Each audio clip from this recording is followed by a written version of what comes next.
বলো তো দেখি, পতাকায় মোদের কয়টি রং আছে?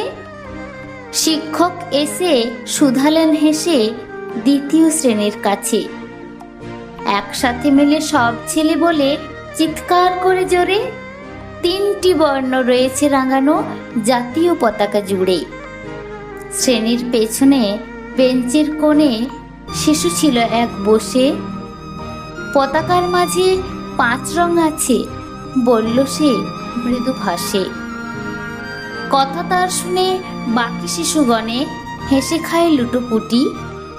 শিক্ষক রেগে বলেন হেঁকে, বোঝাও তো কি করে 5টি? মাথা নিচু করে ভয়ার্থ সরে সরল শিশুটি বলে, ওপরে গেরুয়া, মাঝখানে সাদা, সবুজ আছে তার তলে, আর আছে আঁকা গোলাকার চাকা, নীল রং আছে এতে। শিক্ষক বলে, এটিকে ধরলে তবুও হচ্ছে 4টি। অবোধ শিশুটি বলল তখন, রং আছে আর এক, লাল ছোপ দাগ দেখা যায় ওই পতাকার মাঝে।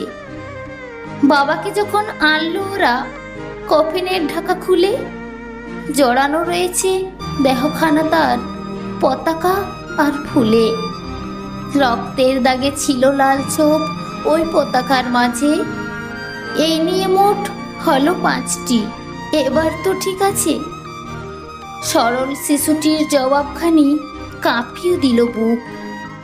অশ্রু এলো নয়ন ভরে, শুকনো হলো মুখ। আজও যারা দেশের জন্য করছে বলিদান, স্বাধীনতার শহীদ সনে তাদের অমর প্রাণ। হয়েছি স্বাধীন, পেরিয়ে গেছে 70টি বছর। দেশ বাঁচাতে যাচ্ছে যে প্রাণ, রাখছি কি তার খবর? ধন্যবাদ। কবিতা পতাকার 5 রং, কবি সুকান্ত আচার্যের লেখা।